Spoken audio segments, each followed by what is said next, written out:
Hello ladies and gentlemen, I am Hook2 Gaming, also known as Russ, and today we shall be playing more of the Car Mechanic Simulator 2014. This is episode 6, I believe, and we're on order number 36, which means we are flying through these orders like you wouldn't believe. We have to find and eliminate the cause. I noticed that there was a sudden decrease in power. I have no idea how to fix it. Can you help? Oh, sudden decrease in power, eh? Let's take out for a test drive, see if we can notice the decrease in power and have a bit of fun at the same time. But yeah, it's just details.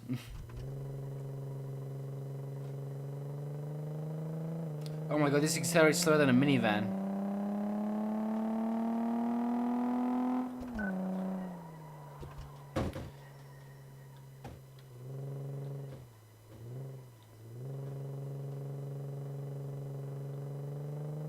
If this was a turbo car, I would say it might be a turbo leak, boost leak. I don't. It'd actually be a vacuum leak, but people call them a boost leak. If you want to be down with the kids, bruh, yeah.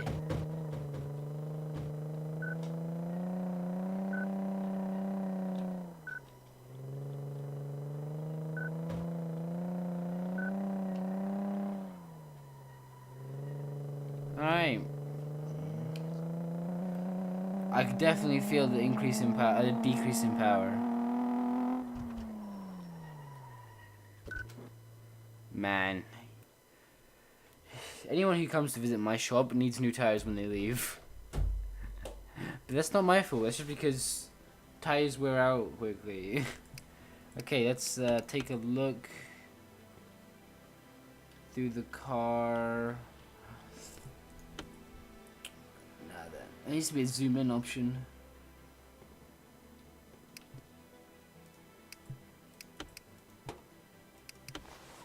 This is a good old V6. Let's do some examining, eh? See if we can get everything examined. Because a sudden decrease in power could be nearly anything, really. Let's check the throttle body. Ah! We found it. A sudden decrease in power is not getting enough air. Is this screwed too? Actually, we can just... No, we can't. And it doesn't look like it's bad. I think it might just be that tiny little pipe. So an airflow tube V6. Let's go buy one of them. Because the car doesn't get air, that could decrease the power. There it is. So I always want to make sure your air intake system is in good condition. Now then, that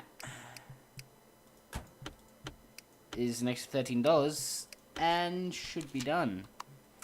No. Ooh. Oh then, hello. Maybe the... let's check the actual air filter as well. Might be that. Ah, it's the airflow meter is screwed as well. Let's check the filter, just to double check. I don't think the filter will be bad. No, it feels like brand new. Yeah, it feels like brand new. Ooh. So it's just the airflow meter and the tubes. So just the tubes, really, that stop the air going through them.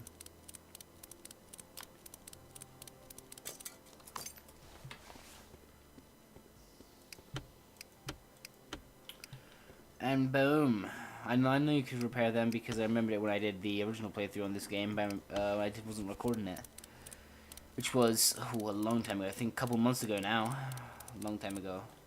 Still remember a few things here and there though. Oh, click on this. There you go. Tube in.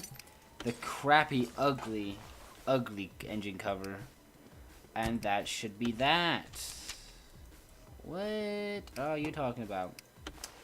Everything to do with the air has been replaced. Give me this. Ah. The oil is screwed with the filter. Come on, click on the filter. Click on the filter. Hill's in perfect condition, really. Click on the filter. There you go. So if it isn't that, let's try changing the oil, which you should change the filter as well. But in this game, you don't have to, which is something I quite like.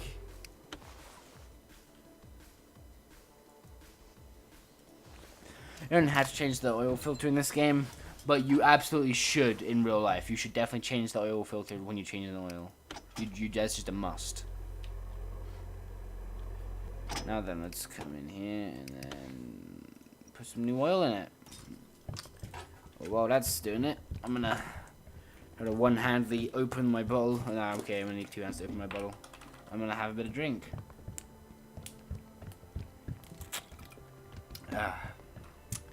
Some nice drink to refresh your vocal cords and your voice and everything.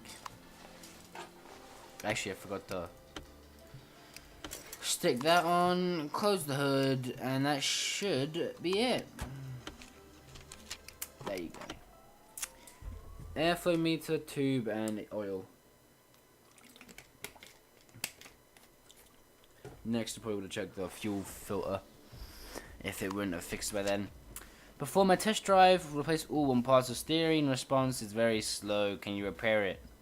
In your pinkish red van. Hell yeah, I can. Let's go take it for a test drive then. The music in this game is very funky.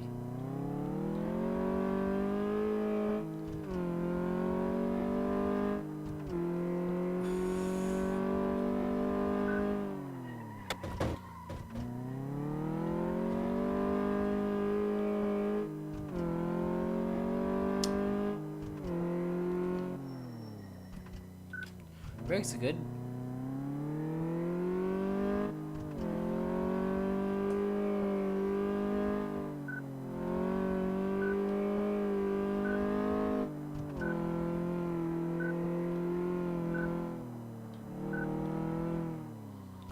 Steering's alright.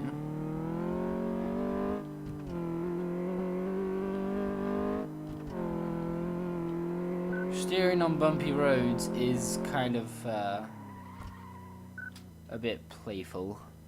But let's go check and see what's wrong with the thing, because it felt pretty damn solid. I don't think when you do a test drive, I don't think any of the problems that they say actually occur. I just think it's a normal car that works perfectly fine. Ah, tie rod ends and tie rods. So that's 2 inner tie rods and then 2 outer tie rods. Let's buy the parts first, because I know for a fact that you can't replace them, you can't repair them. 1,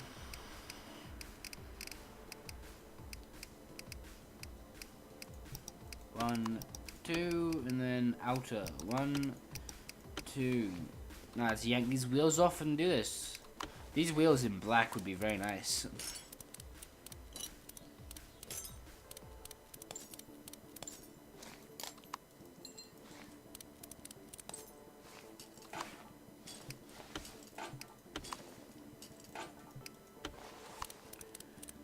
On you go.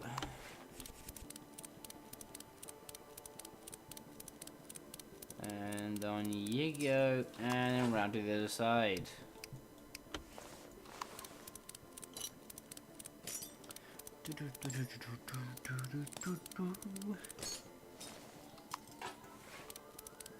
Out you come. Out you come.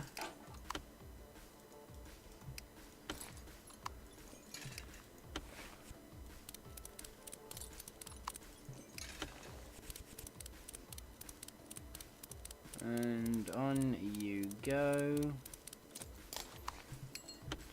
So this crap, wow, I got $20,000. That is a lot of money.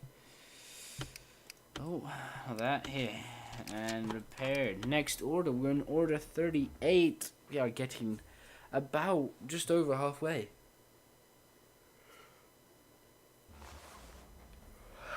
Just over halfway to finishing it. Check the gearbox. It wasn't the best idea for a present for a present for a teenager. You don't have to tell me that. Check the gearbox.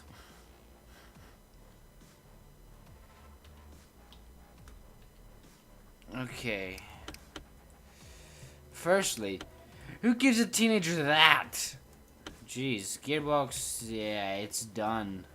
I can tell you that from here, it's done. And this is a four-wheel drive, and it's a V6 four-wheel drive, so we have to take out the rear drive shafts as well as the fronts, which is not going to be a fun job working on a four-wheel drive car. Working on a four-wheel drive car is not the best of things to work on. It's not very fun at all. Take out the rear drive shafts. Then we go take out the rear differential.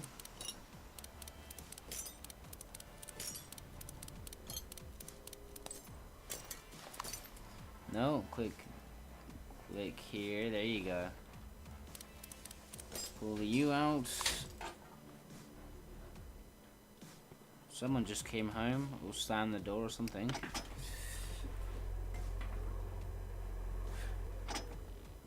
Don't know what the hell just happened. Okay, we got the car jacked up. We can come over here and then remove the axle differential. And the drive shaft, and then that should be it. Yep. And then we have to come back around here and lower it just to get to the front wheels again, which is, you could perfectly do well up here.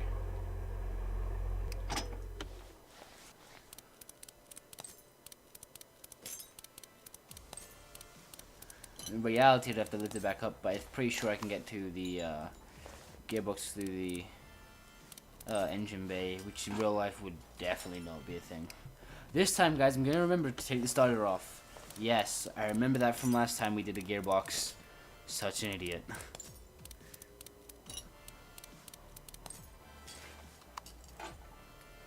And yank out the drive shaft. Come around here. Oh, no, what are you doing? Don't need to do that. You need to do this. Swish around. Oh, no, wait, it's the V6. Completely forgot. It's mounted on the front. Hey, come around here, yank this out. And then zoom in a bit. Oh, hello. And then we're obviously going to have to replace this, so we'll repair it on the bench. And oh, the clutch is gone too. And am I gonna have to repair that? Let's do it anyway, because I do not want to have to rebuild it and then put it back together.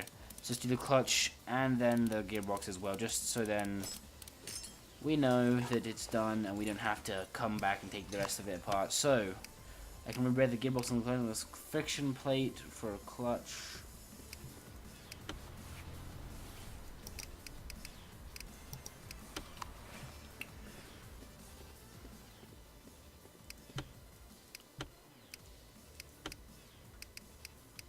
I could repair a drive shaft and everything, but I don't need to, and then just sell that old one. Now then, come back to the engine bay, click the reassemble, click down here, put the friction plate back on, and then this back on.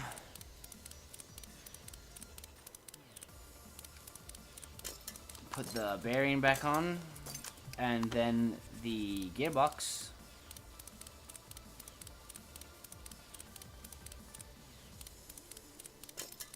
And then put the starter back on it. And then close the hood down, come around here. Put that down like that. That in, and then put the wheel back on.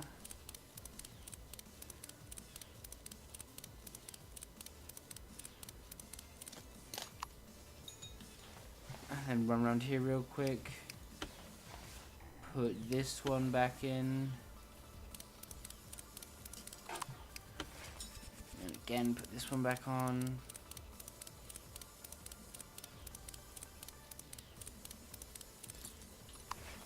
And then come back over here, lift it up real quick, and come on, let's do this quickly.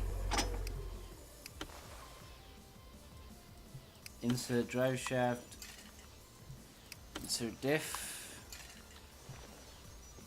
Then lower the thing again. Come on. Ain't got all day. And then put that in. Of course, screw it on. And then the wheels.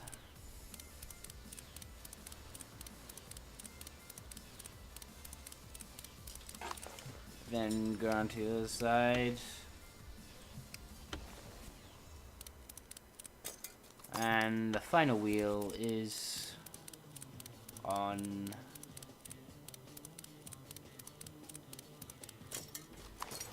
now. That has to be the quickest gearbox and clutch change ever.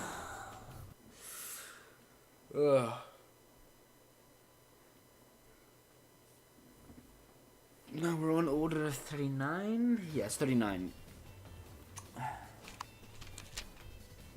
Find and eliminate the cause. Okay.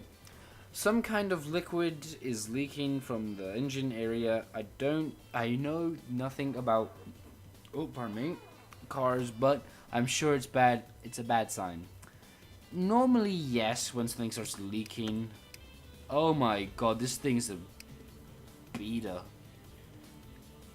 Your fuel pump's gone, your fuel filter's gone, your shocks are gone, everything's gone.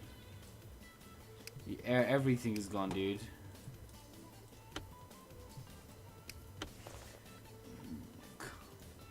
Let's check the oil filter, because I'm gonna guess it's either the oil filter or the water pump or something like that. The oil filter is 44%, which for this car is good enough. So, water pump it is, I reckon. Let's yank this out, and then yank, come on, get me that. There you go, click here. Take off the belt. And then pull the water pump out.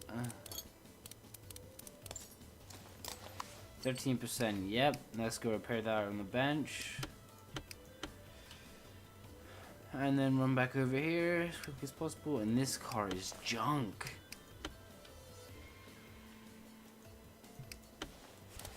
Put the water pump back on. Put on the belt. Put on the belt tensioner. And then the final belt.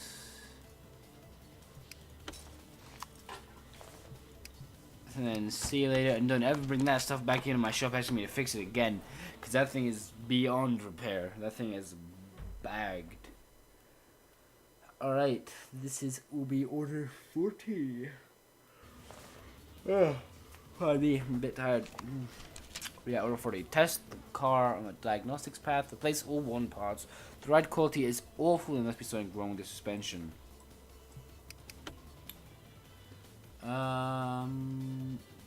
Looks like it. Yeah, they're quite bad. The rear ones are completely screwed. The front ones are tolerable. Have another drink while this loads.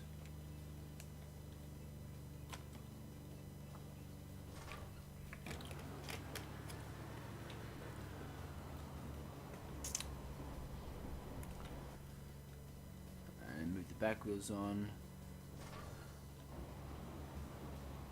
Hold the brake.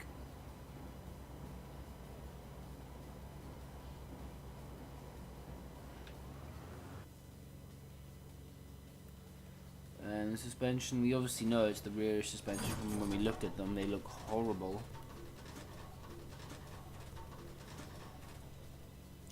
Front suspension ain't the best either, but... What is rattling around? Has he got just a toolbox in the trunk or something?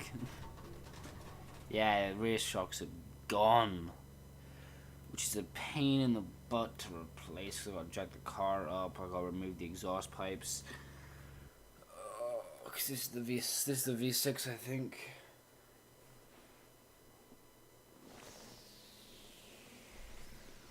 And if it's a V6, it has dual exhausts. Yep. It's not a V6, but I don't know if dual exhausts either. It just looks like a car that would have V6 in it.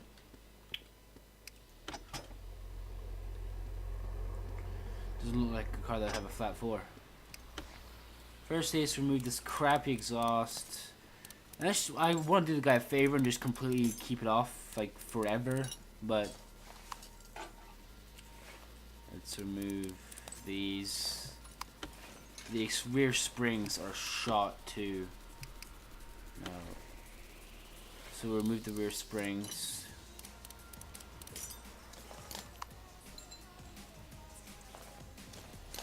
Let's go over to here. Obviously remove this rear shock.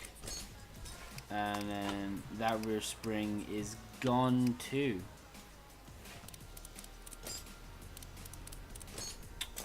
And out you come.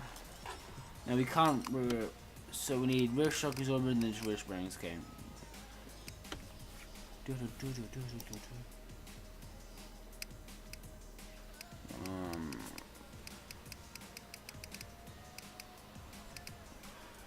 Rear shock absorbers and rear springs.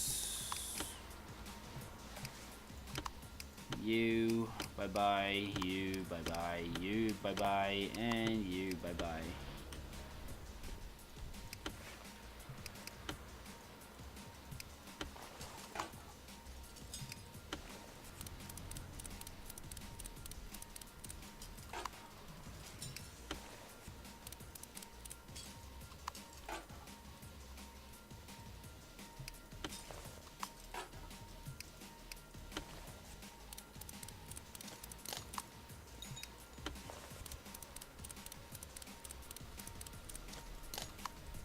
And on goes the exhaust.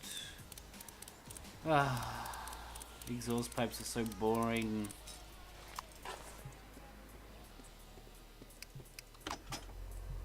And see you later, matey. Order number 41. And I'm pretty sure this is when we get a new garage. I can't remember, but I'm pretty sure we get a new garage soon. Not this one then. Find limited cause. I can't believe how many problems I have with this car. My engine stops suddenly, and that isn't reliable. Well, you know, maybe I should take it out for a test drive, just to double check. I think I know what it is already, but test drive should be good. Oh, I do love the color. It's quite unoriginal. No, not that. I'll remove you. Plugs look in good condition, but let's try the ignition module. 2%, yep. Knew what it is straight away. Move this. Move the ignition module. 95% that one. Oh, okay. Oh, okay. So the wires, both the wires are gone, but only one of the ignition modules is gone. Okay, so we need ignition wires front and rear for a V6 and then the ignition module. Let's go buy that stuff then.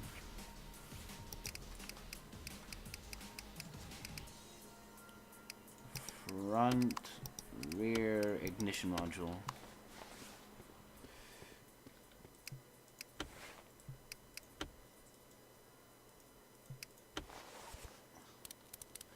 Screw you in, and then on goes the wires, and then zoom around to the back. Put you on.